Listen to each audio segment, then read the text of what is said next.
Welcome back to Pokemon episode summaries. Today, I'll be doing episode 275, Gotta Catch You Later. The episode begins with the Silver Conference having come to an end, with Ash finishing in the top 8. And now that their adventures in Johto were finished because of this, it was time for Ash and the gang to head back to Pallet Town. But first, as you may remember from the end of last episode, they were making a pit stop in Viridian City, so that Ash could heal up his Pokemon. So, they went to the Pokemon Center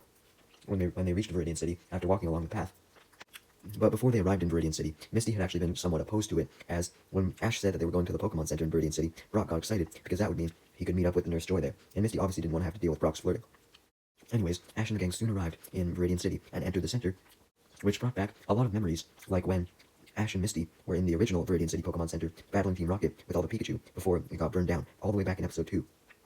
Ash quickly gives Nurse Joy his Pokeballs, asking her to heal them. And right as Nurse Joy begins doing so, Brock takes action, flirting with Nurse Joy. Although, Brock not only gets dragged away by Misty, but also gets rejected by Nurse Joy. Damn. With Brock dealt with, crying in the corner now, Ash takes the opportunity to talk to Nurse Joy while she was healing his Pokemon, bringing up the incident back in episode 2, asking if she remembered him or the incident. This led this Nurse Joy to reveal that she had heard of the incident, but she had only heard of it secondhand from the original Nurse Joy who worked at this center, explaining that she was new and had taken over. Why was there a new Nurse Joy at the Viridian Center, you may ask? Well, since they're all part of the same family, I would assume they just get transferred sometimes. Anyways, Misty now wanted to get her Pokemon healed as well, seeing how Nurse Joy was doing a good job, so she introduced herself as Misty. Although before she could request for Nurse Joy to heal her Pokemon, Nurse Joy gasped, explaining that she had been looking for a Misty since the Viridian Center had received a message from the Cerulean City gym leaders, Daisy, Lily, and Violet, that requested a Misty, explaining that they had something urgent to tell her. Knowing that the Cerulean City gym leaders were obviously her sisters, Misty questioned what they wanted to talk to her about, since they never seemed to want to contact her ever. Reluctantly, she went up to the Pokemon Center's computer to call her sisters, responding to their message to see what they wanted. Daisy quickly answers before Violet and Lily join in as well, and they explain that they had won the Cerulean City Supermarket Lottery after receiving tickets for the lottery as a prize from winning a beauty competition, and clarified that the prize of the lottery was a trip around the world. Specifically, 3 people, and of course, all 3 of the sisters wanted to go. Of course, if the 3 gym leaders were going, then they would need someone to watch over their house and the gym for that matter, if any challengers came by. And of course, they thought Misty would be the ideal candidate, because they love to use their sister as a little slave. And they were like, oh, you always wanted to be a gym leader? Well, now, you could. Misty, of course, objected to this, wanting to continue her journey with Ash and the gang instead. But before she could state her objections to her sisters, they quickly ended the call before Misty could do anything about it, essentially forcing Misty to accept their request, leading Misty to complain how it wasn't fair that her sisters always used her as a goddamn slave and got to do all the fun stuff while she had to house and gym sit. Although you think she'd be kind of hyped to be a gym leader, right? Ash points this out, but this just lets Misty get annoyed, as she claims that if her sisters really wanted her to be the gym leader, then they would have just let her be it without them leaving.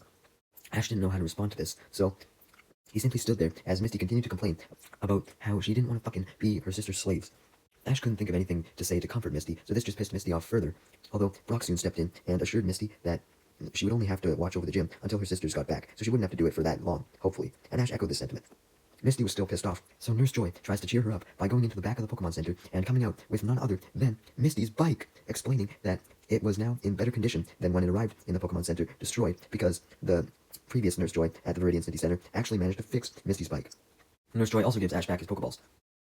Misty, seeing her old bike, floods back many, many memories of when she first began her journey with Ash, and when she first encountered him and he stole the bike, and it ended up getting destroyed in the storm, and because of the Fearow and Pikachu's electricity and all that shit, and then she took it to the Pokemon Center, where her and Ash actually met up for the first time. Ash complimented the previous Nurse Joy, stating that she did a very good job with the bike's restoration, and he stated how happy he was, joking that now Misty wouldn't beat his ass for breaking the bike anymore, and he then suggested that now Misty could get to Cerulean City to the gym even quicker with the bike. However, Misty surprisingly didn't seem happy to have her bike back at all, as she stated that the bike was still terrible as fuck, and it would never be the same as the original bike, and started yelling at Ash about how that was his fault since he was the one who destroyed it, and she gets so angry that she then runs away from the Pokemon Center, out the door, storming off. Ash questions why Misty was acting like this, not knowing that she still had that strong feelings about the bike. That's why he made that joke in the first place. He thought that Misty had kind of gotten over the whole bike thing by now, as she never mentioned it.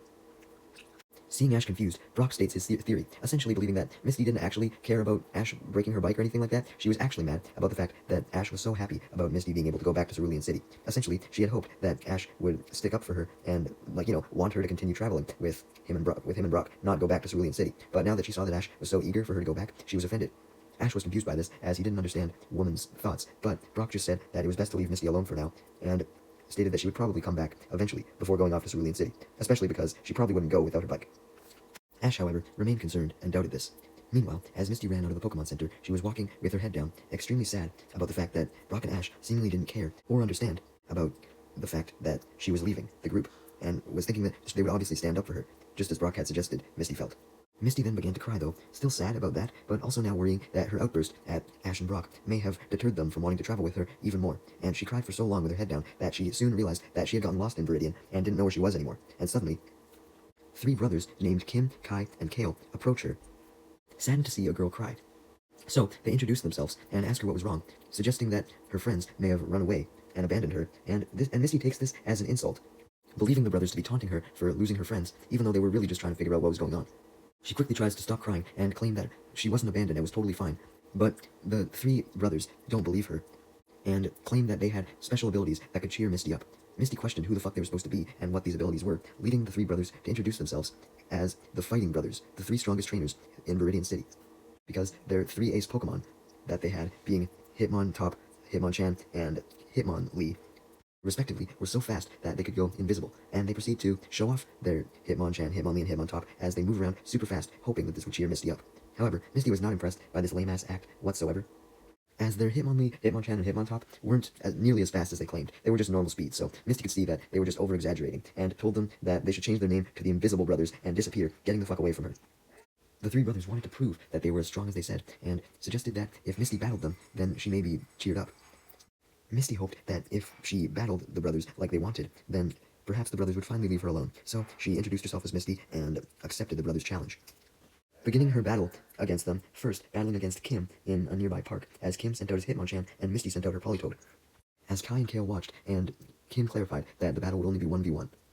Misty was more than happy with this, as that meant the battle would be over quicker, and she could get out of the brothers' sight quicker, so she had her Politoed use Water Gun,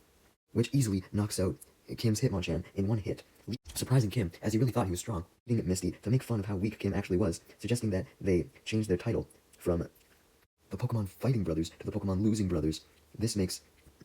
Kim angry, as he decides to break the rules and orders his 2 brothers to help him defeat Politoed as they take out their Hitmontop and Hitmonlee, which surround Politoed and prepare to attack, obviously pissing Misty off, as she accuses the brothers of not only being losers, but sore losers at that, as they had resulted in cheating, stating that this obviously wasn't a fair battle. Especially when Hitmonchan then got back up and went to attack Politoed as well, so it was now 3 against 1, even when Kim had requested that the battle be 1v1. The 3 brothers simply laughed, because, you know, they were known for cheating, and that's all they fucking did, because that was the only way that they could get wins, and they just proceeded to have their Pokemon attack Politoed, as Misty didn't know what the fuck to do, so she just stood there helplessly, not sure how to defeat 3 Pokemon at once. Thankfully, Ash had convinced Brock to go with him to go find Misty, so they arrived at the park, and instantly helped Misty even the odds to make the battle 3 against 3, as Brock sent out his Fortress, and Ash sent out his Pikachu. As Ash claimed that he and Brock had actually watched the entire battle up to this point, and knew that they had to step in to save Misty, as Pikachu then used a Thunderbolt, which easily defeats Hitmontop in 1 attack, as Misty thanks Ash and Brock for saving her, and Brock then has his Fortress knock out Hitmonlee with 1 Rapid Spin, leading Misty to thank them once again. However, Misty soon realized that she had been so surprised by Ash and Brock showing up that she had forgot that she was mad at them for not caring that she had to go back to Cerulean City, so she quickly stopped her thanks, and instead angrily told Ash and Brock that she could have handled all 3 of the Pokemon on her own, and she didn't need their goddamn help. However, Ash and Brock weren't angered by this at all, and instead just said that they were well aware that Misty could have handled herself, but they more so just wanted to get involved in the battle, and they wanted to have one last battle with Misty before she departed. This finally allowed Misty to see that Ash and Brock didn't want Misty to go to Cerulean City by any means, but they just didn't want Misty to get in trouble with her sisters by not going. So, now respecting Ash and Brock again, she saw that Hitmonchan, Hitmonlee, and Hitmontop had gotten back up, and instructs Brock and Ash to fight with her, as she tells her Politoed to use Bubble, which knocks out Hitmonchan, and then Pikachu uses another Thunderbolt to knock out Hitmontop, and Fortress uses another Rapid Spin to knock out Hitmonlee, meaning all 3 were defeated in a single attack yet again. The 3 brothers were obviously pissed off about this, and claimed that cheating always helped them win, leading Misty to go up to them and confront them, and essentially yell at them for being cheating bastards again, explaining that they had no right to cheat, and they also had no right to try and become Misty's friends, explaining that she had real friends, being Ash and Brock, introducing them. With the 3 brothers basically ignoring Ash, Misty, and Brock, Misty decides to stop talking to them, and instead turns her attention to Ash and Brock, as Ash comments that he was sorry for the misunderstanding, and admitted that it was awesome to see him, Brock, and Misty fighting at the same time, suggesting that they should do that more often, including right now. Basically, Ash wanted to have a 3-way battle between him, Misty, and Brock before Misty departed, and Misty and Brock were down to do this as well. However, before the battle could begin, Team Rocket had been spying on Ash and the gang, and the Fighting Brothers in some bushes, coming up with a plan to stop Ash and the gang. As usual, they seemed somewhat disappointed to see the battle between Ash and the gang and the Fighting Brothers end, but they quickly shrugged off their disappointment as best they could, as Jessie sent out her Wobbuffet, and Meowth told Wobbuffet to press a button as he handed Wobbuffet a remote control, and when the button was pressed, It was revealed that Meowth had apparently designed 2 goalposts underneath the park as they suddenly emerged above ground on opposite ends of the park, and this obviously caught the attention of Ash and the gang and the Fighting Brothers, and they began to all freak out as the goals started to come together from both sides, eventually meeting and therefore trapping the Fighting Brothers and Ash and the gang and all of their Pokemon inside of them. Team Rocket then revealed themselves as they do their motto, making Ash and the gang shocked to see them, and the Fighting Brothers were shocked as well, as they seemed to be acquainted with Team Rocket, as they knew them, because they asked Team Rocket to let them out of the goalposts, questioning why Team Rocket had captured them. Ash and the gang were confused as to how the 3 Fighting Brothers knew Team Rocket, and why they expected to be let out, leading the 3 Fighting Brothers to reveal that Team Rocket had actually hired the 3 brothers to purposely ambush Misty as they spotted her alone, and they expected Ash and Brock to show up, so therefore they decided to hire these 3 brothers to battle Misty, and then once Ash and Brock would show up, then Team Rocket would jump in and capture Ash and the gang, just as they had. However, Team Rocket had promised the 3 brothers that they wouldn't be captured, and would instead be paid for helping them. Essentially, the 3 brothers were hired by Team Rocket to weaken Ash and the gang so that Team Rocket could steal their Pokemon, although the 3 brothers were mad because they were promised payment and they hadn't gotten any, as they then yelled at Team Rocket, reminding them that Team Rocket had agreed to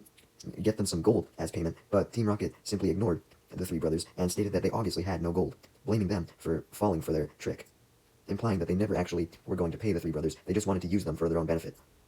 The 3 brothers would settle for either money or being let out of the goalpost instead, but Team Rocket responded that they weren't going to give them any money either, or they weren't going to let out the 3 brothers because they wanted to steal their Pokemon as well. This enraged the 3 brothers that they were tricked into helping Team Rocket for no reward, though thankfully Kim somehow had some scissors inside of his pocket for some reason, and he used them to cut the net that trapped the 3 brothers inside of it, and therefore the 3 brothers were free. Ash and gang asked the 3 brothers to cut their net as well to help them out, but the 3 brothers declined, explaining that they still wanted a payment from Team Rocket, and Team Rocket obviously wouldn't give it to them if they freed Ash and the gang. So with that, the 3 brothers ran up to Team Rocket, surrounding them with their Hitmonlee, Hitmontop, and Hitmonchan, while Kim stayed back by Ash and the gang to make sure that they wouldn't escape their net, and Kai and Kale angrily went up to Team Rocket and demanded their payment, otherwise they would have Hitmontop, Hitmonlee, and Hitmonchan finish them off. Jessie gets immensely annoyed at the brothers' demands, although this distracts Team Rocket as they were too busy arguing with the brothers. Seeing how the brothers and Team Rocket were distracted, this allowed Ash and the gang to escape their net by having Pikachu, Politoed, and Fortress all break through the net with a Thunderbolt, Water Gun, and Rapid Spin, respectively. And once they were free, they ordered their Pokemon to use those same attacks on both the brothers and Team Rocket as they were distracted, sending Team Rocket and the brothers, both of the evil groups, blasting off, as Politoed celebrated, clapping its hands. Ash then complimented Misty on how well her and her Politoed battled, thanking her for coming around and seeing that Ash and Brock didn't actually mean to offend her, as Misty thanks Ash for the compliment, and also being a good friend, coming to her aid, and not letting her walk off aimlessly. Now happy that she knew that Ash and Brock cared that she was going to Cerulean City, and knowing that they wanted to make sure that she didn't get in trouble for not going, she declared that she was going to do as her sisters asked and go back to Cerulean City. Ash then revealed that Ash and Brock figured that Misty would change her mind eventually, and that's why they made sure to bring the bike with them, as he pointed to it over at the other end of the park where they had left it. Even though Misty declared that she was going to go back to Cerulean, she was obviously still hesitant, and wasn't excited to leave Ash and the gang, even though she knew she had to. Ash and Brock weren't happy either, as all their happy expressions over just beating Team Rocket and the brothers soon faded, as they knew that they would have to separate from one another. Misty goes up to the bike, somewhat hoping that it would actually just fall apart and it wasn't actually fixed whatsoever, so that she had an excuse to not go back to Cerulean and instead go back to the Viridian Center so that she could have it repaired for real, and therefore she could stay with Ash and Brock a bit longer, but unfortunately the bike was entirely fixed and ready to go. As Misty reluctantly set off on her bike, Ash and Brock clarified that they didn't have to separate from Misty quite yet, as Ash was going back to Pallet Town with Brock. They could at least accompany each other until they reached the fork in the road, where one way led to Pallet, one way led to Pewter City, and the other way led to Cerulean City, and regretfully suggested that Misty should hurry up and go on her way to Cerulean City, otherwise her sisters may get angry. So, with that, happy that they could at least spend a little bit more time together until they had to split on the path, Ash, Brock, and Misty began their journey out of the park, and eventually made it onto a path by a river, with Brock and Ash following Misty on her bike, while Misty's Togepi was in the bike's front basket. While Ash and the gang were going down the path, Misty gave Brock and Ash some reminders of things that they would have to remember to do on their own now, since Misty wasn't going to be there with them anymore. Reminding Ash to not forget to look after both himself and Pikachu, also reminding them to always wash their faces and take a bath, brush their teeth, and make sure that they ate enough, with Misty knowing that Ash would obviously eat enough, but she wanted to make sure that he didn't forget to share food with Pikachu as well, although clarified that Pikachu shouldn't eat too much, as that could make it unhealthy. Ash promised that he would remember to do all these things, even with Misty not there to remind him, as Misty then turned her attention to Brock, stating that she was proud of him, although surprised that he didn't try and flirt with any of her sisters when she talked to them on the computer, and suggested that Brock should keep this up and not get distracted by girls too much anymore, since she wouldn't be there to drag him off by the ear, leading Brock to laugh. admitting that not chasing after girls would be very hard for him to do. Misty just decides that Brock was a lost cause and turns her attention back to Ash, reminding him to do his best. Ash was confused by what Misty meant by this, leading Misty to state that she was worried that just because she was gone, Ash may lose motivation without her there, and essentially, she told him not to lose motivation, even while she was gone. Ash promised he would try, as Misty decided that she didn't want to keep talking about how she was going to be leaving in the few minutes that they had left together, and instead, she used the remainder of her time to remember all of the fond memories that she had had with Brock and Ash, which made her realize how much she was really going to miss Ash and Brock, especially when she remembered the first time she met Ash accidentally fishing him out of a lake and pointing him in the direction of the Viridian City Pokemon Center after seeing how Pikachu looked like he was in danger. She then remembers all of her other adventures with Ash, Brock, and Tracy even, where they met lots of cool Pokemon and lots of new people. Yeah, there were plenty of characters of the day. We know that. Anyways, among the things Misty remembers are when she first goes to the Pokemon Center with Ash with all the Pikachu, when they were on the island with all those fake Pokemon mechs that was built by Giovanni, the Spinarak that she ran into that was Officer Jenny's, her time at Erica's gym with her Gloom, when she first met Togepi, when she was on Lapras with Tracy, Ash, and all her water Pokemon, Staryu, Psyduck, Starmie, Politoed, when Poliwhirl first evolved into Politoed, when she first caught her Corsola, when she unveiled her Misty fishing hook, when she fought with Ash thousands of times, and just all of her times with Ash, Brock, and Tracy in general. She also thinks of all those characters of the day that we ran into, and all of their Pokemon as well, especially Wilhelmina and her Meryl. Misty then comments on how her entire journey had been based entirely off random chance and coincidences, such as the coincidence of her happening to pull Ash up out of the lake and meeting him, and also the coincidence of her being the first one to spot Togepi and therefore making Togepi become attached to her. However, Ash argues that none of those events were coincidences, and that Ash and the gang were all destined to meet each other, no matter what. Brock agrees with this, and states that they were also destined to become best friends due to having so many adventures together, thanking Ash and Misty for taking him on the journey so that he could experience places outside of Pewter City, as he had been in Pewter City for almost his entire life without ever leaving it, leading Misty to smile at Ash and Brock. Ash and Misty agree, with Misty admitting to Ash that although she had initially only began following Ash because she wanted payment back for her bike, she had decided to stay with Ash because they had become good friends. Finally, Misty and Ash admitted to each other that they didn't hate each other after all this time. Now, we're not going to get a love confession, though. That's still too far. Eventually, Ash, Brock, and Misty continue down the path, and, sure enough, the path splits into 3 smaller paths, with one route heading towards Pallet Town and one route heading towards Cerulean City. However, the third route heads to Pewter City. Realizing that it was now time to separate, Ash began saying his goodbyes to Misty, promising that he would meet Misty once again, with Misty promising the same thing as Ash and Misty stared at each other one last time to fully take each other in. Brock then interrupts this intimate moment between Ash and Misty as he panically states that he just received an email from his family and he needs to return to Pewter City for some urgent business. Ash doubted this, as he didn't hear no email notification, leading Brock to admit that he didn't receive an email and had instead known that he had to go back to Pewter City for a long time. Ash asks Brock why he didn't say so sooner, leading him to lie that he simply just forgot about it, although Misty was quick to figure out that Brock just didn't want to leave either, so he tried to hide the fact that he had to leave. But, unfortunately, this meant that not only would Misty be leaving Ash's gang, but Brock would be leaving Ash's gang as well, as Brock would go to Pewter City, Ash would go to Pallet Town, and Misty would go to Cerulean City. I guess Ash and the gang didn't even exist anymore, it would just be Ash. Anyways, Brock admits that Misty was right. He just didn't want to fucking leave Ash and the gang. And Misty understood why Brock would lie, as did Ash, as they forgive him, and then the 3 begin to say their goodbyes to each other by waving goodbye, and when they each set off on their own path, Misty asks Ash one last thing, being if he would be okay without her, and Ash says he thinks so, as the 3 officially go split paths, while Ash says under his breath, since Misty and Brock couldn't hear him, "Thank you for everything, Brock and Misty." Damn. Just then, though, he gets startled as he finds out that Brock and Misty actually did hear what he said, kind of embarrassing him a little bit, but he finds out that the reason why Brock and Misty heard what he said was because they hadn't actually went down their own path yet. They had followed Ash because they had forgot to give him their farewell gifts that they had prepared for Ash, so that Ash had something to remember the 2 of them by while they were gone. Brock gives Ash a picnic's worth of food, as well as a spoon, fork, and knife, so that he could make his own meal once, now that Brock wouldn't be there, and Misty gave him a handkerchief to wrap it in, so Ash could carry it without stabbing himself with the knife. Ash begins to cry with happiness a little bit as he hides his face in his hat and thanks Misty and Brock for the gift, suggesting that it was getting late, so they probably should all actually go their separate ways now. Although Ash was obviously hesitant to say this, and Misty and Brock were hesitant to go, they all separated for real this time, as they say goodbye to each other one last time. As Ash walked by himself, still crying, he thought he was ready to leave Misty and Brock, but he realized that he was definitely not ready, and wondered if he really did the right thing, splitting up with them. But he eventually came to the conclusion, even while he was still crying with sadness, that it was for the best that they separated, as they all had different goals they needed to achieve. As for Misty, she was riding her bike still, with Togepi in the front basket, thinking about how she had rarely saw Ash cry before, and was touched that he was this emotional over their departure. However, she hoped that he wouldn't use the handkerchief that she gave him as a way to wipe his tears. Unfortunately for her, that's exactly what Ash was using the handkerchief for, as he cried immensely as he ran back to Pallet Town, declaring that he would never forget Misty or Brock. As for Brock, he was crying as well, and used his tears to salt some rice balls that he was trying to eat to make himself feel better. And when he noticed the tears trickling down his face, he claimed that there must have just been some onion in the rice balls or some shit that was making him cry. Although he knew the true reason. He was just trying to be manly, in case some chicks came by. Eventually, while fighting back tears, Ash made it back to his home in Pallet Town, and as his mom welcomed him, he immediately went to sleep off his sadness, and when he woke up, he immediately ate some breakfast to cheer himself up even more. While Ash was eating breakfast, though, Ash's mom and Mr. Mime informed him that Gary had returned to Pallet Town a few days ago before Ash came back, making Ash glad that Gary had made it. Ash's mom also confirms that Gary should still be in Pallet Town, as when he came back, Oak had mentioned that Gary was staying with him to study with him for a little bit. Ash got excited at the potential of seeing Gary again to see how he was doing after his trip in Mount Silver, so he left behind the remaining breakfast on the table and stormed off in a rush to Professor Oak's lab, hoping to meet Gary, as Ash's mom commented that although she was proud of her son for constantly being on the get-go and wanting to do something, she did wish that Ash could just sit with her and relax for a little bit, as she missed him.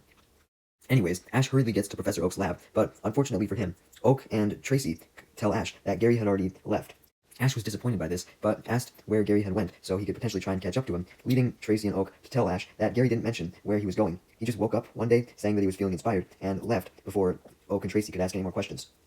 Oak added that he had no idea where Gary could have went, but came to the conclusion that Gary must have wanted a new fresh start and had a new goal, because Gary left all of his Pokemon, with the exception of his Blastoise, at Oak's lab so Oak could study them. That's right, all of his fucking hundreds and hundreds of Pokemon were now with Oak. Gary only had his Blastoise. Oak then questioned Ash on if he knew where Gary could have went off to, or when Gary would come back, as they had no fucking clue, leading Ash to reveal that all he knew about Gary was that Gary was giving up his goal of becoming a Pokemon master in favor of becoming a Pokemon researcher. Oak was obviously shocked, but also pleased by this, but gets interrupted by Ash, who asks when Gary left, leading Oak to confirm that he had literally just left before Ash showed up. Ash thanks Oak for the info, and states that he really needed to talk to Gary, as he goes off to try and catch up to him, since he believed he could do so since Gary just left, and sure enough, Ash was able to catch up to Gary. And Ash then yelled at Gary, saying how he thought the plan was for him and Gary to meet back up in Pallet Town and talk before Gary left, asking him what the fucking hurry was, as Ash wanted to say goodbye to Gary one more time before he left. Gary responds that he was in a hurry because he wanted to learn as much about Pokemon as possible, and that would require a lot of traveling, and traveling took a lot of time. Knowing that Ash's Johto League journey was over, Gary was curious as to what Ash was planning to do next, forcing Ash to admit that he had no idea quite yet, since he was planning to go on a journey to Hoenn, but now that he didn't have Brock and Misty, he wasn't sure if he wanted to go on a journey all by himself. So Gary suggested that there was no real rush for Ash to figure it out, since he wasn't set to be a researcher like Gary, who needed to research shit as soon as possible, so he advised Ash to simply just go back to Pallet Town and relax for a little while he thought about what he wanted to do. Gary then sets off again, but before he goes, Ash reveals the reason why he actually wanted to talk to Gary so much, which was to give Gary his half of the broken Pokeball that Gary had given him back, stating that Gary could probably use it as a good luck charm, explaining that he already had his half, he didn't need the other one, and also, Gary deserved to have this other half, since he had worked just as hard to fish it up as Ash had. Gary was missing that half of the Pokeball, so he thanked Ash and then departed, with Ash saying goodbye to him and wishing him good luck on his journey one last time. And then Ash and Pikachu went the other direction, not back to Pallet Town, but on a nearby path, where a tree was located, so him and Pikachu could go up and rest upon the tree, so that they could think about what they wanted to do, now that they were alone. Ash was thinking of going to the Hoenn region, but he reminded Pikachu that he didn't want to go there alone, and he didn't like being alone in general. I mean, that was evident. He hadn't spent an entire episode alone in his life. Just then, Pikachu gets distracted, as he suddenly spots something in the sky, looking surprised, as he directs Ash's attention to it. When Ash sees it, he gasps. It was none other than Ho-Oh, flying towards the Hoenn region, because it was going across the ocean, where Ash knew the Hoenn region was located. Ash was immensely shocked, for one, at seeing Ho-Oh, because, it was a fucking legendary Pokemon, and it didn't make an appearance during the Silver Conference, but made an appearance now, and he was shocked that it was heading towards Hoenn. Ash then states his theory that Ho-Oh may have been watching over him this whole time, as it appeared at the start of his journey, all the way back in Episode 1, and now it was appearing now, making Ash believe that Ho-Oh was essentially telling him to come to the Hoenn region. And Ash, remembering that Hoenn had a whole bunch of Pokemon that he has never seen before, realizes that if he could just make friends with a whole bunch of Hoenn Pokemon, then he wouldn't be alone. So he decides to go to the Hoenn region officially, and not only that, he decides to follow in Gary's footsteps and make room for some new Hoenn Pokemon to join his team, as he decides that he was gonna do as Gary did and leave behind all of his Pokemon at Oak's lab for Oak to study, with the exception of Pikachu. Hyped to make new friends and start a fresh new journey, he eagerly jumped down from the tree and showed it how he was gonna make friends with new Pokemon and new people and have plenty of new battles. Ash yelled so loud that his mom could hear him from inside the house, and she heard that he was going on a journey, and it made her somewhat sad, as she hoped that Ash would come back and talk to her before he left. Thankfully for her, that's exactly what Ash was planning to do. And, he had to go back to Oak's lab as well, so that he could drop off all of his Pokemon for Oak to study, so he could only go with Pikachu. But as he was making his way back, Ash and Pikachu suddenly fell into a pitfall trap, of course, dug by none other than Team Rocket, who revealed themselves, and declared that they were going to steal Pikachu. I guess some things never change. I'm sure when Ash goes to Hoenn, Team Rocket will follow him there. Anyways, Team Rocket do their motto, but Ash cuts them off, complaining how he had just separated with Misty and Brock, so it'd be nice to have a true fresh start and separate from them as well. Jesse and James were obviously not down for this, as they simply just ignored Ash, and James sent out his Weezing to use a smoke screen inside the hole. Essentially, Team Rocket's plan was to fill the hole with smoke, so Ash or Pikachu couldn't climb out, and they would instead cough and almost die, allowing James and Jesse to pulp only Pikachu out and make their escape. However, as Ash and Pikachu were dying, and almost coughing their goddamn lungs out, Ash was having trouble coming up with an idea until he saw that Pikachu was close to death, and it motivated him to come up with an idea as he remembered Brock and Misty's parting gifts that they had gave him. And he remembers Brock and Misty's final words to him to give him some extra motivation as he decides to utilize their gifts, not for their intended purposes, but a purpose that Brock and Misty would want him to use them for nonetheless, as he then pulled the items out of his backpack and used Misty's handkerchief to shove it inside Pikachu's mouth to prevent him from breathing in more smoke. Ash then uses the knife, fork, and spoon given to him by Brock to climb out of the hole and confront Team Rocket as he threatens Team Rocket with the knife and informs Team Rocket that his friends would always be with him and that they could thank them for him escaping the hole. Before Team Rocket could try and grab Pikachu, he then ordered Pikachu to use Thunderbolt, sending Team Rocket blasting off. Ash then proudly examines the fork, knife, spoon, and handkerchief, thanking Misty and Brock in his heart for supporting him even while they were gone in a way, and promises that he would become a Pokemon Master and do well in his journey in Hoenn in honor of them. Ash then debates on going to his mom or Professor Oak first to inform them that he was leaving on a new journey to Hoenn, and he decides to go to Oak's lab first, telling Oak and Tracy.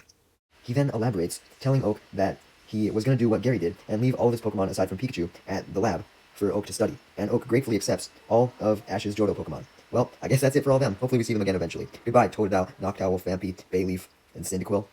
Anyways, Oak comes to the correct conclusion that Ash wanted to go to Hoenn without any of his older Pokemon so that he could make room for catching plenty of new Hoenn Pokemon, and Ash confirms this. Oak then suggests that Ash's first stop in Hoenn be Little Root Town, explaining that that's where his acquaintance and former student of his, Professor Birch, was located. Ash did not know that Professor Birch was Oak's former student, but he confirmed that Harrison from the Silver Conference had told him about Professor Birch, and that's where he was planning to head, Little Root Town, to find Professor Birch. Tracy thinks Ash going to see Birch was a good idea as well, telling Ash what Harrison had already told Ash before, being that he had heard that Professor Birch was known for field research specifically. Suddenly, Ash's mom and Mr. Mime then arrive at Oak's lab, saving Ash the trip back to his house, as Ash's mom had, of course, overheard that Ash was going to Hoenn after hearing him scream it earlier, and she wanted to make sure that Ash said goodbye to her, so she went to him before he could come to her. And she then proceeded to give Ash a new set of clothes, since Ash had been in his Kanto and Johto clothes for a long-ass fucking time. Finally some new clothes, damn. But yeah, that's right guys, Ash will have a bit of a new look from now on. Mr. Mime then gives Ash a new backpack, with Ash's mom explaining that Ash's old backpack must have been getting pretty worn out by now, due to the amount of shit he probably kept in it, and Ash admitted this was true, and happily changed into his new clothes and a new backpack, as Ash's mom also gave him a ticket to Little Root Town from the Seafoam Islands, explaining that he would have to take a boat from the Seafoam Islands to Little Root Town. Oak then reveals that he had a gift for Ash as well, being the new Hoenn Pokédex with information on all of the Hoenn Pokemon, as it had just been completed. Ash eagerly took out his old Pokédex for Oak to upgrade it on his computer, but Oak clarified that this was an entirely different Pokédex because there was so much new information on new Pokemon and new information on old Pokemon. So he took Ash's old Pokédex since he wouldn't need it anymore, and Ash gratefully accepted the new one. Oak then wishes Ash good luck on his Hoenn journey, explaining that with this new Pokédex and his new clothes, he should finally be ready to go. And Tracy then clarifies to Ash that he would do everything he could to make sure Ash's Johto Pokemon got along well in the lab, leading Ash to thank him and declare that he would be heading to Hoenn first thing tomorrow, stating that he would become a Pokemon Master no matter what, as he jumped up with joy, ready to make some new friends, both people and Pokemon. Now I know this seems like the perfect place to end a season, but there's actually one more episode left in Season 6, and also one more episode left before we technically arrive in Hoenn, so I'll see you guys then.